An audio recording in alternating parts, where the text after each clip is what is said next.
मेरा नाम कबीर है। आज मैं जो भी हूँ, जिस मुकाम पर भी खड़ा हूँ, वो सिर्फ एक इंसान की मेहनत, कुर्बानी और निस्वार्थ प्रेम का नतीजा है। वो इंसान मेरा भाई है, या शायद कहना चाहिए कि मेरा पिता, मेरा आश्रय, मेरा सब कुछ। हम बहुत छोटे थे जब पापा हमें छोड़कर इस दुनिया से चले गए। मैं तब सिर्फ 3 साल का था और मेरा भाई 12 साल का। हम दो भाई और एक बहन थे। माँ का चेहरा हमेशा एक ही भाव में रहता, एक थकी हुई माँ जो रात को छिपकर रोती और दिन में हमें हंसाती। पापा के जाने के बाद सब कुछ बदल गया। अब हमारे पास न पैसा था, न सहारा, न कोई उम्मीद। वो 12 साल का लड़का जो कभी स्कूल से आकर क्रिकेट खेला करता था, अगले ही दिन अपना बस्ता एक कोने में रखकर गली के मोड़ पर ठेला लेकर फल बेचने निकल गया।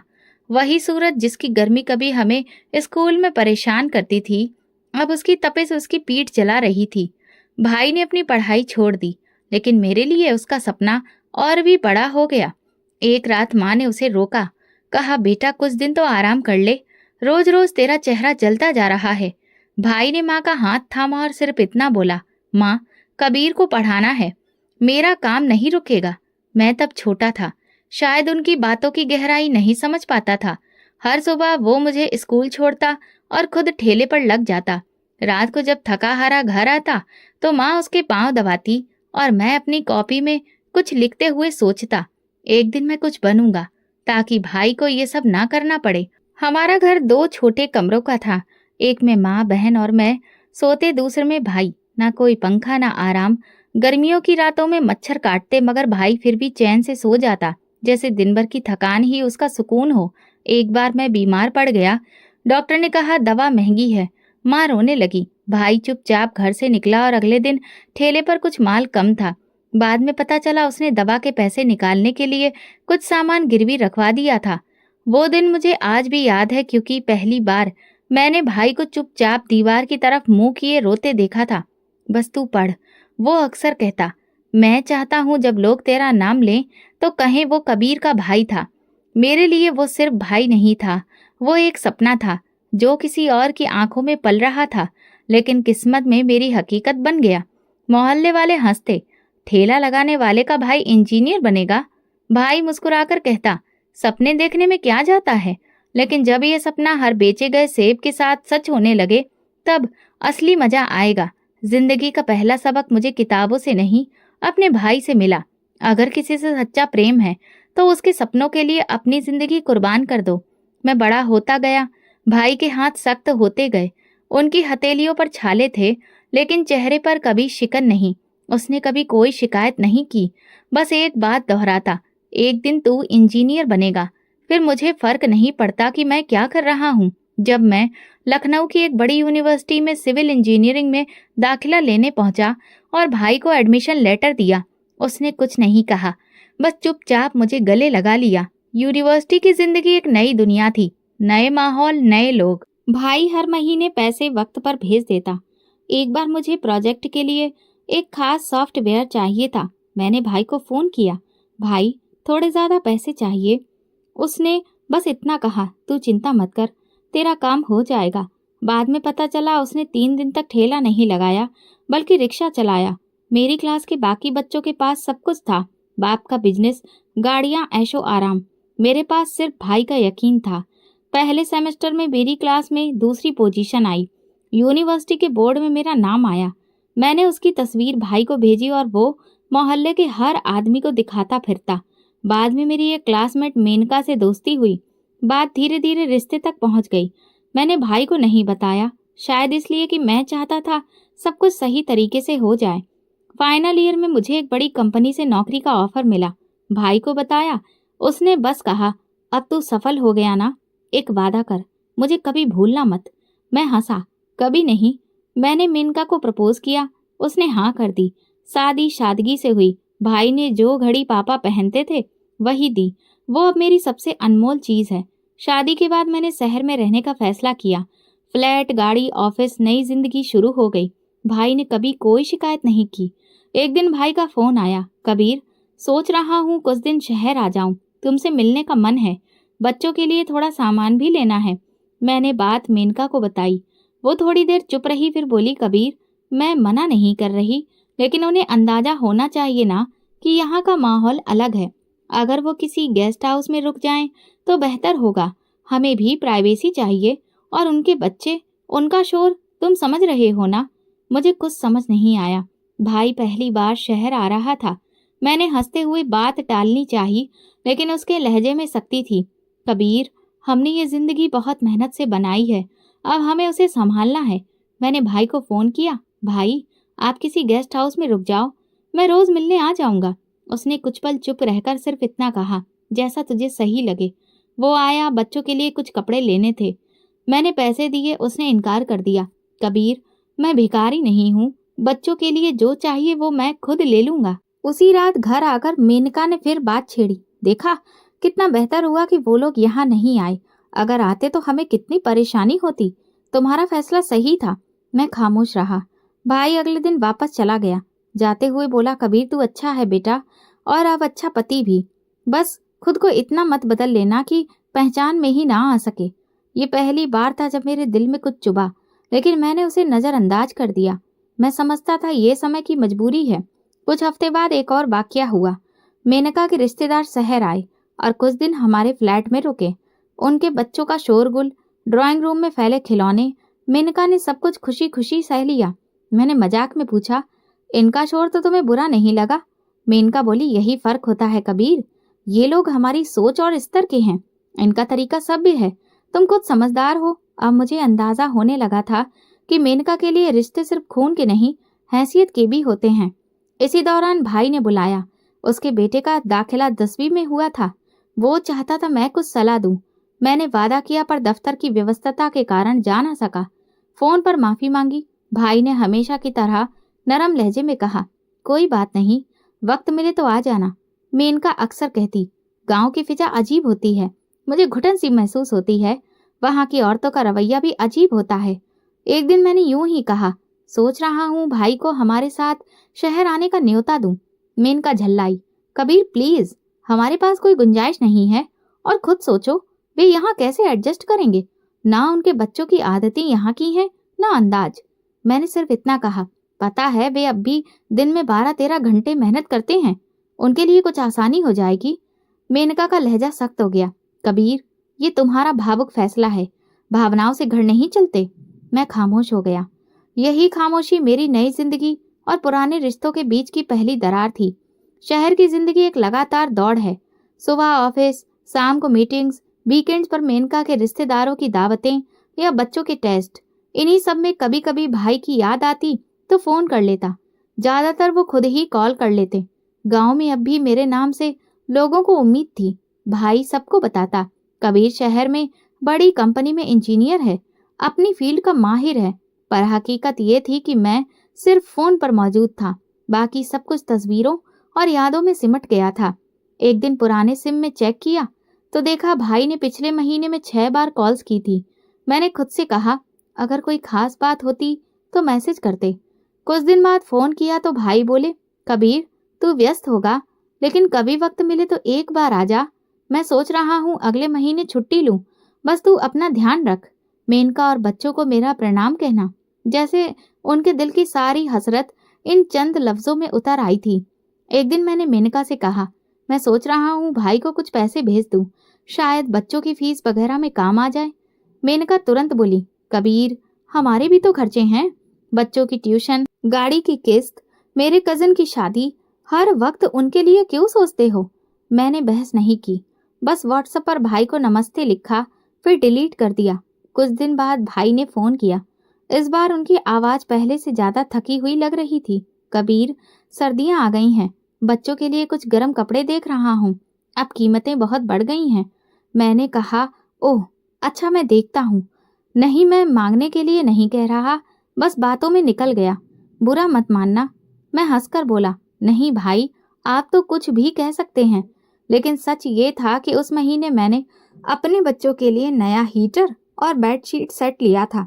भाई को भेजने का ख्याल दब गया। समय तेजी से बीत रहा था, हमारे बच्चे बड़े हो रहे थे। मेनका ने घर के लिए नया फर्नीचर प्लान किया था। मैं प्रमोशन की रेस में था। भाई अब कम फोन करता भी तो छोटी छोटी बातें, तू खुश है? मैं हाँ कहकर कॉल बंद कर देता। गांव में हालात खराब हो रहे थे, फसलें घट रही थीं और भाई की उम्र बढ़ रही थी। एक दिन फेसबुक पर भतीजे की तस्वीर देखी, हाथ में प्लास्टर। सोचा शायद कुछ हुआ है। फोन नहीं कर पाया। भाई का कर्ज बढ़ता जा रहा था।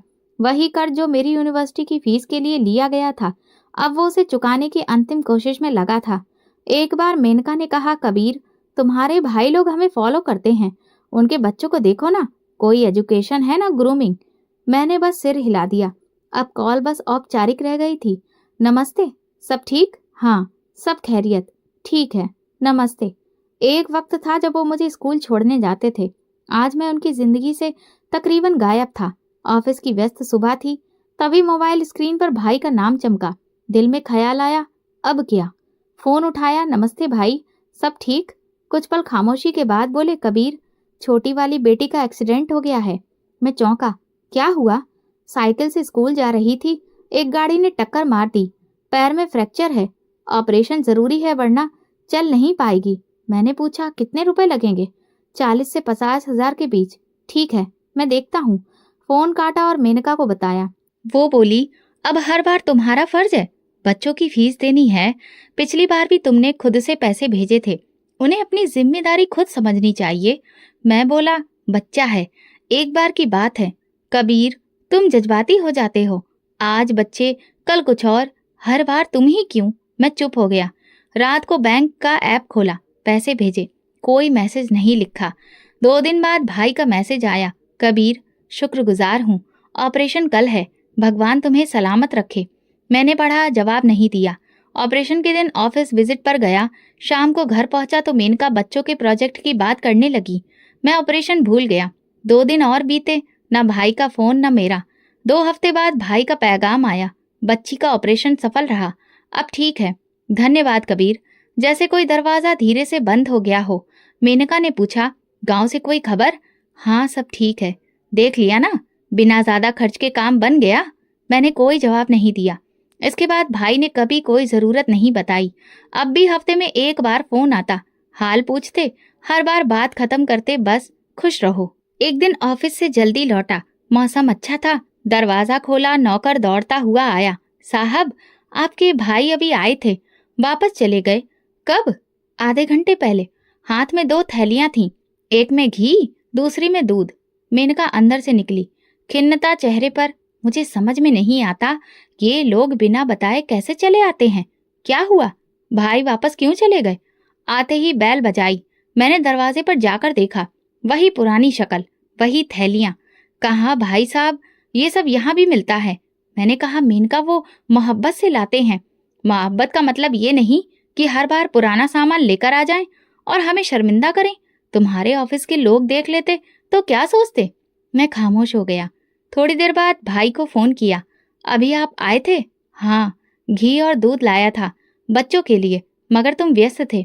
और मेनका बहन ने कहा कि यहाँ सब कुछ मिल जाता है, तो वापस आ गया। मैंने कहा, भाई, अगली बार जरूर अंदर आइएगा। वो बोले, नहीं, बस एक छोटा सा दिल था, थोड़ा दुख गया। खैर, आप लोग खुश रहें। फोन बंद किया, दिल भारी था। मेनका अब भी सोशल मीडिया में व्यस्त थी। मैंने कहा, मेनका, वो इतनी दूर से आया था, तुम थोड़ा नरम लहजा रख सकती थी। कबीर, मैं झूठ बोलूं या दिखावा करूं? हर बार वो हमें अजीब स्थिति में डाल देते हैं। अब हम जिस तबके में हैं, वो उस तबके में कहाँ फिट बैठते हैं। मैंने बात वहीं खत्म कर दी। रात को देर तक नींद नहीं आई। जहन में बार बार भाई का चेहरा आता रहा, जो दरवाजे से लौट गया था। अगले दिन मैंने भाई को मैसेज किया, भैया, आप जो भी चीजें लाते हैं वो हमें दिल से स्वीकार हैं, लेकिन आपको मालूम है यहाँ सब कुछ आसानी से मिल जाता है, इसलिए खुद को तकलीफ ना दिया करें। कुछ देर बाद जवाब आया, ठीक है कबीर, आगे से कुछ नहीं लाऊंगा, बस बच्चों के लिए दिल किया था, शायद आदत हो गई है। समय खामोशी में बीतता गया। करीब 1 महीने बाद भैया का फोन आया। बच्चों की पढ़ाई के बारे में बात की। फिर बोले, कबीर, गांव के स्कूल का रिजल्ट आया है, मेरा बड़ा बेटा तीसरे नंबर पर आया है। सोच रहा हूँ एक छोटा सा केक मंगवा लूं। बहुत खुश है बच्चा, बहुत अच्छा किया। आपने बताया नहीं पहले? मैंने कहा, बस तुम्हारी व्यवस्था का ख्याल आ गया, और फिर पिछली बार थोड़ा दिल दुखा था, इसीलिए कुछ कहना ठीक नहीं लगा। मैंने कोई जवाब नहीं दिया, सिर्फ शुभकामनाएं दी और फोन काट दिया। अब जब भी दरवाजे पर कोई घंटी बजती, दिल एक पल को रुक जाता। लेकिन भैया अब नहीं आते थे। न दूध, न घी, न वो महक जो बचपन की याद दिलाती थी। एक दिन मैंने नौकर से पूछा, भैया कभी यहाँ से गुजरे? नहीं साहब, काफी दिन हो गए, नहीं देखा। उस दिन के बाद वो जो प्यार भरे थैले लेकर आता था, कभी नहीं आया। उस छोटे से पल ने हमारी जिंदगी के कई पन्ने बदल दिए थे। जिंदगी अब अपने ढर्रे पर चल रही थी। ऑफिस में तरक्की, बच्चों की स्कूल फीस, वीकेंड पर शॉपिंग, सोशल मीटिंग्स, हमारी दुनिया बस यही थी। मैंने महसूस किया कि भैया की तरफ से कोई फोन, कोई संदेश, कोई तोहफा नहीं आया कई महीनों से। पहले हर दूसरे हफ्ते कुछ न कुछ संपर्क होता था, अब पूरी खामोशी थी। शुरू में थोड़ी कसक महसूस हुई, दिल ने टोका भी, मगर धीरे धीरे आदत बन गई। खुद से कहा शायद वो व्यस्त होंगे या गांव में कुछ ज्यादा काम आ गया होगा। एक दिन मेनका ने कहा, नोट किया है, तुम्हारे भैया की तरफ से अब कुछ नहीं आता। शायद उन्हें भी समझ आ गया है कि अब हम उनकी दुनिया से अलग हो चुके हैं। मैंने लापरवाही से कहा, शायद, या शायद अब उन्हें जरूरत नहीं रही। हम दोनों हंस दिए। चलो अच्छा है, थोड़ा बोझ तो कम हुआ। अब मैं कभी कभार पुराने व्हाट्सएप मैसेजेस देखता। आखिरी संदेश महीनों पुराना था। भैया ने लिखा था, कबीर, तुम्हारी कामयाबी मेरा गर्व है, खुश रहो। उसके बाद मैंने कोई संदेश नहीं भेजा। दिल में ख्याल जरूर आता, मगर उंगलियां मोबाइल की स्क्रीन पर कुछ लिखे बिना रुक जाती। इस बीच मेरी तनख्वाह बढ़ी। हमने नई गाड़ी खरीदी और मेनका के कहने पर घर के इंटीरियर में भी बदलाव करवाया। बच्चों की सालगिरह बड़े होटल में मनाई गई। तस्वीरें सोशल मीडिया पर डाली गईं। एक तस्वीर पर किसी ने कमेंट किया, कबीर भैया, आप बहुत आगे निकल गए हैं, अब पहचानना भी मुश्किल है। मैंने वो कमेंट देखा और अनदेखा कर दिया। एक दिन ऑफिस में एक सहयोगी ने पूछा, यार तुम गांव से हो? हाँ, क्यों? तुम्हारी शक्ल एक आदमी से मिलती है जो बस स्टॉप पर फल बेचता है। मुझे लगा शायद भैया किसी काम से शहर आए होंगे, मगर मुझसे मिलने की कोशिश नहीं की। रात को मेनका बच्चों के सोने के बाद ऑनलाइन शॉपिंग कर रही थी और मैं मोबाइल पर खबरें पढ़ रहा था। अचानक व्हाट्सएप खोला, भैया का नाम देखा। आखिरी कॉल 6 महीने पुरानी थी।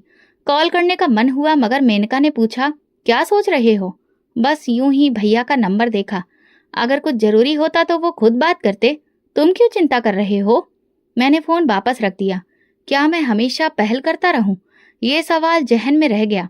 धीरे धीरे भैया का जिक्र हमारे रोजमर्रा की जिंदगी से पूरी तरह मिट गया। बच्चों को भी अब याद नहीं था कि उनके ताऊ कौन हैं। मेनका ने ड्राइंग रूम की दीवारों से उनकी तस्वीरें भी हटा दी थी। एक दिन मेनका ने कहा, कबीर, अब हमें फैमिली ट्रिप प्लान करनी चाहिए। मथुरा चलें, मन भी हल्का होगा। ठीक है, बच्चों की परीक्षाएं खत्म हो जाएं तो चलते हैं। सब कुछ प्लान हुआ, होटल बुक हुए, तस्वीरें डाली गईं, मगर भैया की तरफ से कोई संदेश नहीं आया, न शुभकामना, न दुआ। गांव के किसी रिश्तेदार ने फोन किया, भैया से बात हुई आपकी? नहीं, काफी दिन हो गए, शायद व्यस्त होंगे, आप ज्यादा चुप रहने लगे हैं, मोहल्ले में भी कम दिखते हैं, उम्र का असर होगा, आप दुआ करें। फोन बंद करने के बाद कुछ पल सन्नाटा छाया, मगर फिर वही दौड़ती जिंदगी। फिर एक दिन दोपहर की ऑफिस से जल्दी लौटा। घर पहुंचा तो मेनका किसी से फोन पर बात कर रही थी। चेहरे पर झुंझलाहट थी। मुझे देखते ही फोन बंद कर दिया। क्या हुआ? तुम्हारे भैया की पत्नी का फोन था। कह रही थी घर में डकैती हो गई है, सब कुछ लूट लिया गया, अब 2 वक्त की रोटी भी मुश्किल हो गई है। डकैती? कब की? कल रात। ज्यादा विस्तार में नहीं गई, कह रही थी कि अगर कुछ मदद हो जाए तो। मैं चुप हो गया। फिर धीरे से कहा, क्या वाकई डकैती हुई है? मेनका हल्की सी हंसी। यही तो मैं भी सोच रही थी, क्या पता कोई बहाना हो। तुम्हारे भाई लोग हर कुछ दिन में कोई नई मुश्किल बता देते हैं, कभी दवाई, कभी फीस, कभी हादसा।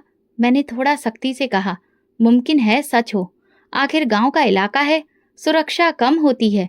कबीर, अब तुम इतने भोले भी मत बनो, उन्हें पता है तुम कितना कमाते हो, अब ये आदत बन गई है। मैंने कुछ नहीं कहा, मगर सच यही था, दिल में शक पैदा हो चुका था। कुछ रिश्ते एक बार छूट जाएं तो सिर्फ तस्वीरों में मिलते हैं, और हम यही सोचते रह जाते हैं कि शायद ये सब वक्त का असर है। मगर जब कोई बदलाव लगातार हो तो वही स्थायी सच बन जाता है। दिवाली पास आ रही थी। शहर के बाजारों में भीड़ उमड़ी हुई थी। मिठाई, कपड़े, जूते, सजावटी सामान, हर ओर रौनक थी। मेनका के लिए ये त्योहार सिर्फ घर की सजावट या पूजा तक सीमित नहीं था। ये एक मौका था समाज में अपनी हैसियत और असर दिखाने का। घर में कई दिनों से तैयारियां चल रही थीं। नए पर्दे, नए कुशन कवर, बच्चों के लिए खास पोशाकें और मेहमानों के स्वागत के लिए एक बड़ी दावत की योजना। इस बार कुछ अलग करेंगे। मेनका ने चाय का कप मेज पर रखते हुए कहा, एक बड़ी गाड़ी लेनी होगी। हमारी सोसाइटी में सब कुछ दिखावे पर चलता है। अगर हम पीछे रह गए तो लोग क्या कहेंगे? मैंने तनख्वाह का हिसाब लगाया। आधा खर्च पहले ही त्योहार की तैयारियों में हो चुका था। फिर भी सोचा चलो एक ही बार तो है, कर ही लेते हैं। 2 दिन बाद शोरूम में गए। बच्चों की जिद थी कि गाड़ी बड़ी होनी चाहिए, वैसी ही जैसी मनोज के पापा लेकर आए थे। हमने एक अच्छी गाड़ी खरीदी। सब खुश थे। बच्चों ने गाड़ी के साथ खूब तस्वीरें खींची और सोशल मीडिया पर डाली। दावत की सूची बनाई गई। मेनका के ऑफिस के साथी, पड़ोसी, दोस्त सबको न्योता भेजा गया, लेकिन एक नाम उस सूची में नहीं था, मेरा भाई कबीर। एक दिन मेनका ने साफ साफ कहा, कबीर प्लीज इस बार त्योहार पर तुम्हारा भाई ना आए, सब कुछ बर्बाद हो जाएगा। तुम्हें पता है हमारे मेहमान किस तबके के हैं? अगर वो सामने आ गया तो कैसी छवि बनेगी हमारी। मैंने थोड़ी देर चुप रहकर कहा, त्योहार है इसलिए तो कह रही हूँ, ये हमारी इज्जत का सवाल है। मेनका ने तो चौकीदार से भी कह दिया था, अगर कोई ऐसा वैसा आदमी आए तो दरवाजे से ही लौटा देना। मैं चुप रहा। वो चुप्पी अब मुझे अंदर से नहीं तोड़ती थी, जैसे दिल ने समझौता कर लिया हो। त्योहार का दिन आया। मेनका रसोई में व्यस्त थी, काम करने वालों को डिशेज सजाने का निर्देश दे रही थी। दोपहर तक मेहमान आने लगे। सब कुछ करीने से चल रहा था।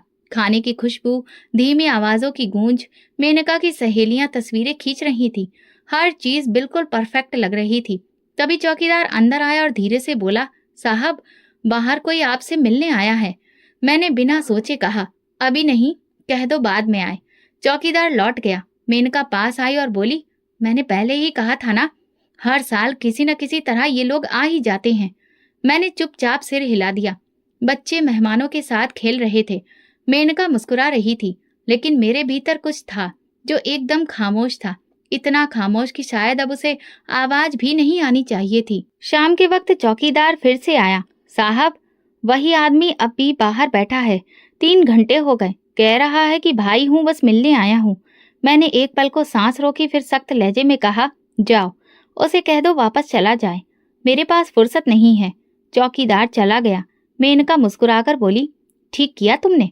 कभी ना कभी तो उन्हें समझ आना ही चाहिए कि हर चीज का एक समय होता है और हर रिश्ते की एक सीमा। मैंने खिड़की से बाहर झांका। गेट के पास एक परछाई सी हल्की सी हिली, जैसे कोई जा रहा हो। शायद वही भाई था। दिल में एक खालीपन महसूस हुआ, लेकिन मैंने तुरंत नजरें फेर ली। घर में अभी भी मेहमान मौजूद थे। मेनका ने सबके लिए चाय और मिठाई का इंतजाम किया। बच्चे अब थक चुके थे। दावत खत्म होने वाली थी। रात को जब सब मेहमान चले गए तो मेनका संतुष्ट दिखी। इस बार की दिवाली बहुत अच्छी रही। सबने तारीफ की, खाने की, सजावट की, सब कुछ की। मैंने बस सर हिलाया, लेकिन जैसे बोलने की ताकत ही नहीं बची थी। कमरे में जाकर मोबाइल चेक किया। ना कोई संदेश, ना कोई कॉल, ना भाई की तरफ से, ना भाभी की। दिल ने धीरे से कहा, शायद वो अब कभी वापस ना आए। मेनका कमरे में आई। सो जाओ, बहुत थक गए हो। अच्छा दिन था ना? मैंने कहा, हाँ, सब कुछ ठीक था, लेकिन अंदर कुछ अधूरा था। हमने पूजा तो की थी, दीप जलाए थे, लेकिन शायद एक रिश्ता, एक भावना और इंसानियत की भी आहुति दे चुके थे।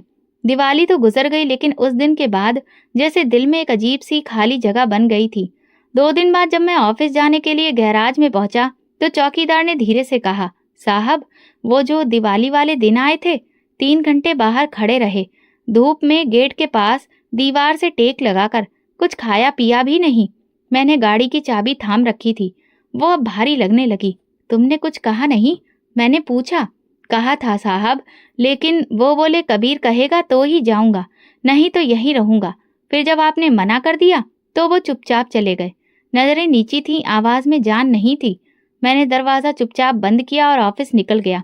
सारा रास्ता एक ही छवि मन में घूमती रही, भाई। दीवार से टेक लगाकर धूप में खड़ा, इंतजार करता हुआ। ऑफिस में बैठा मोबाइल बार बार देखा, कोई कॉल नहीं, कोई संदेश नहीं। खुद को समझाया शायद नाराज नहीं थे, बस कुछ देर मिलने आए थे। अगले दिन शाम को बच्चे आंगन में खेल रहे थे। बेटा पास आया, पापा चौकीदार कह रहा था कोई अंकल 3 घंटे हमारे गेट पर खड़े रहे, क्या वो दादाजी थे? मैं चौंक गया। नहीं बेटा, वो ताऊ थे, मेरे बड़े भाई। तो आपने उनसे मिलने क्यों नहीं गए? मैं जवाब देना चाहता था, लेकिन जुबान ने साथ नहीं दिया। बेटे ने कंधे उचकाए और फिर खेलने चला गया। उसी रात मैंने भाई का नंबर डायल किया, कोई जवाब नहीं।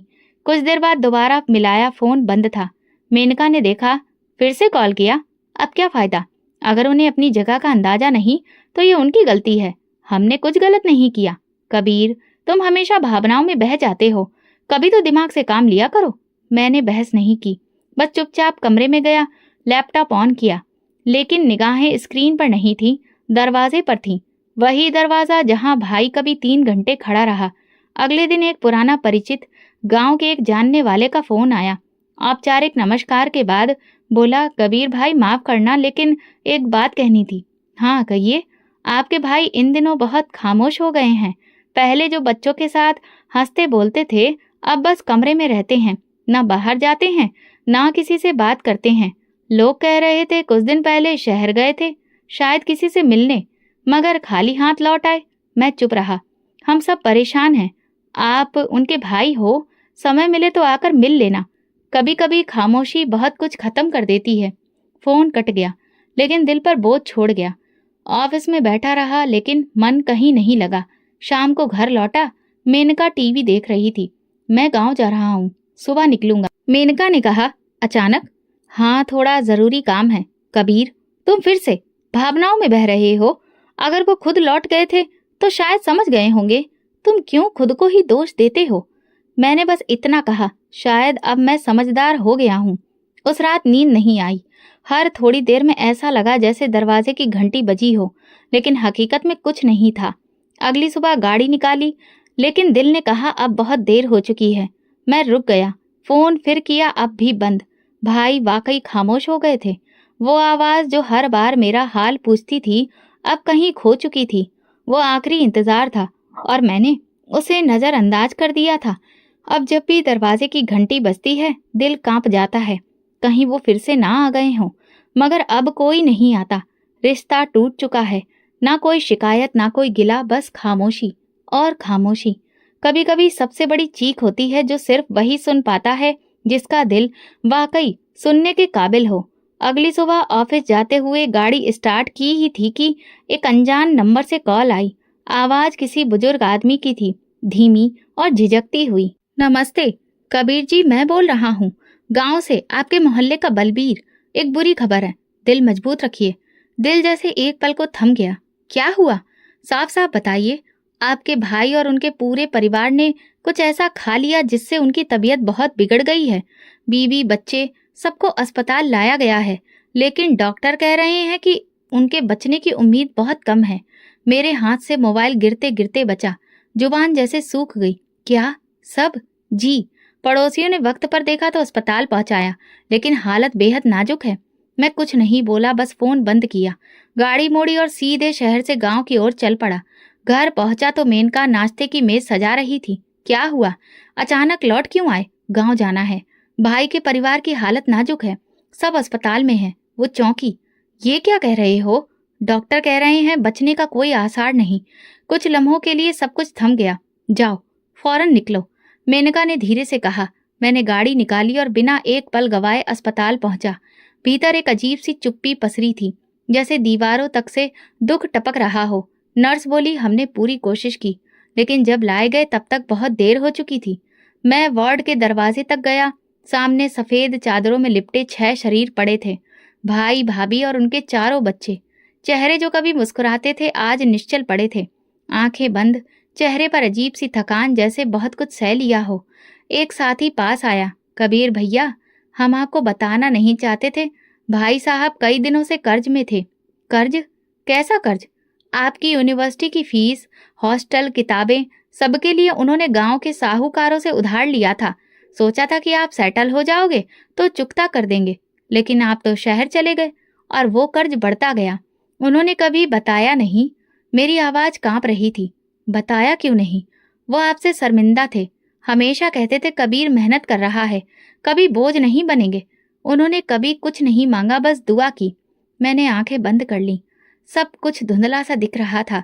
एक और साथी बोला, 2 दिन पहले बच्चों के लिए घर में राशन नहीं था। छोटा बेटा पूछ रहा था, कुछ खाने को मिलेगा? भाई साहब चुप रह गए और फिर उसी रात ये सब हो गया। मैं जमीन पर बैठ गया। सफेद चादरें अब और ज्यादा सफेद लग रही थीं, जैसे वक्त ने उनसे रंग छीन लिए हों। जब सबको शमशान ले जाया गया, लोग खामोश थे।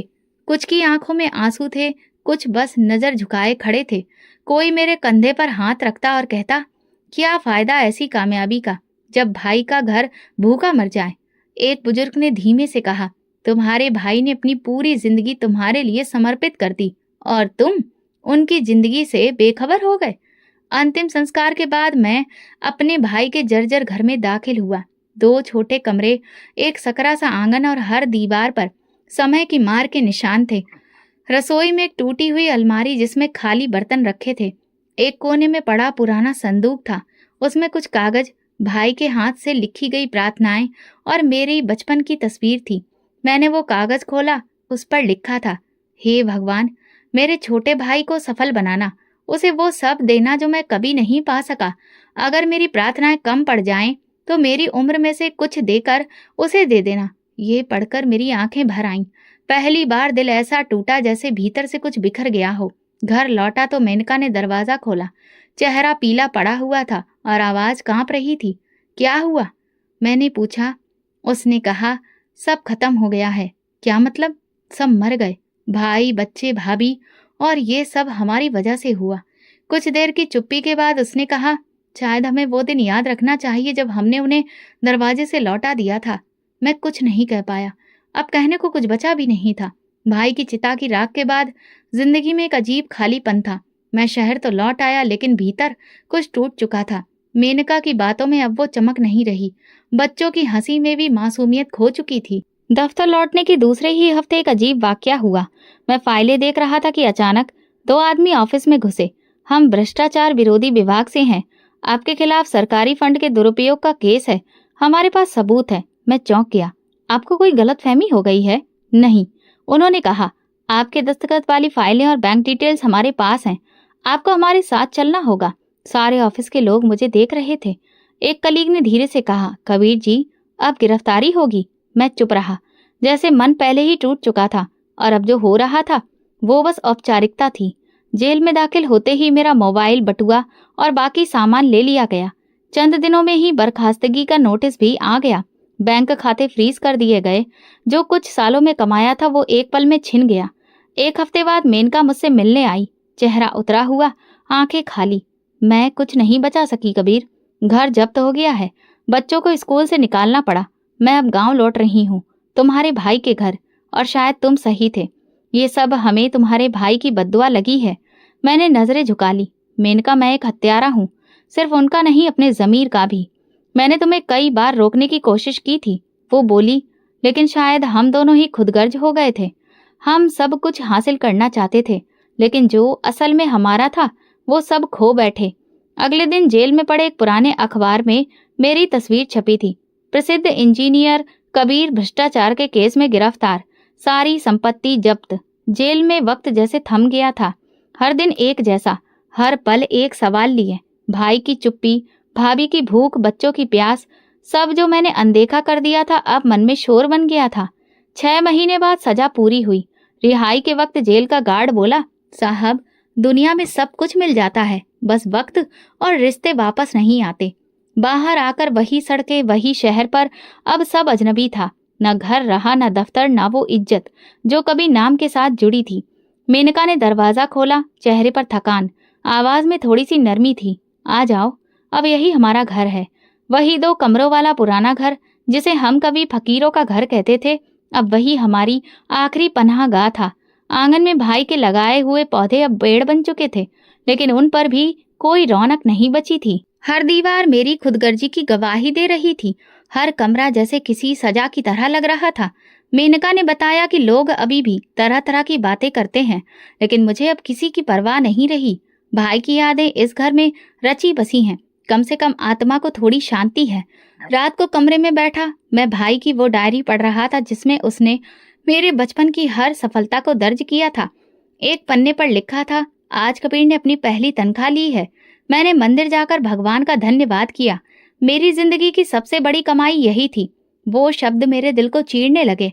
अगली सुबह मैं भाई की तस्वीर के सामने गया और हाथ जोड़कर कहा, भैया, मुझे देर से समझ आया, लेकिन जब तक सांस है तेरी कुर्बानी को नहीं भूलूंगा।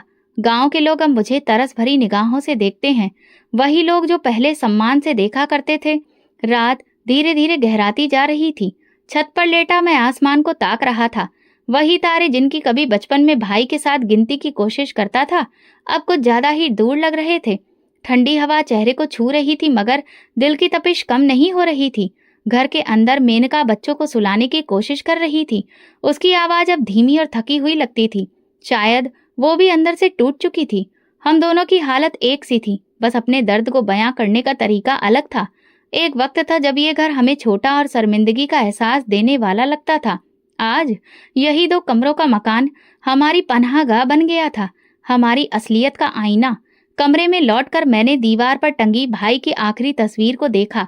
वो तस्वीर जो भाभी ने बच्चों के साथ ली थी। मुस्कुराते हुए उस चेहरे पर वही थकान, वही सादगी और वही सच्ची मोहब्बत दिखती थी। मैं तस्वीर के सामने बैठा आंखों में नमी लिए सिर्फ इतना कह पाया, भैया, मैं तेरा अपराधी हूँ। जिस दिन तू 3 घंटे मेरे दरवाजे पर खड़ा रहा, मैं अंदर बैठा अपनी सुख सुविधाओं का हिसाब लगा रहा था। मैं समझता रहा कि इज्जत मेहमानों से बनती है, लेकिन असली इज्जत तो दरवाजे पर खड़े उस इंसान से थी। कमरे के कोने में पड़ा भतीजे का स्कूल बैग, जो अस्पताल से लौटते वक्त किसी ने मुझे दिया था, मेरी नजर में आया। मैंने उसकी जिप खोली। अंदर कुछ किताबें थी। एक कॉपी के ऊपर लिखा था, मेरे पापा कहते हैं मेरे चाचा बहुत बड़े आदमी हैं, वो हमें शहर लेकर जाएंगे, हम भी बड़े बनेंगे। मैंने वो पंक्तियां कई बार पढ़ी। हर बार एक नई टीस महसूस हुई। बच्चे सपने देखते हैं और बड़े या तो उन्हें पूरा करते हैं या दफन कर देते हैं। मैंने वो ख्वाब दफन कर दिए थे। अब हर रात मैं उन्हीं दफन सपनों की लाशों के साथ जीता हूँ। मेनका कमरे में आई, मेरे पास बैठ गई।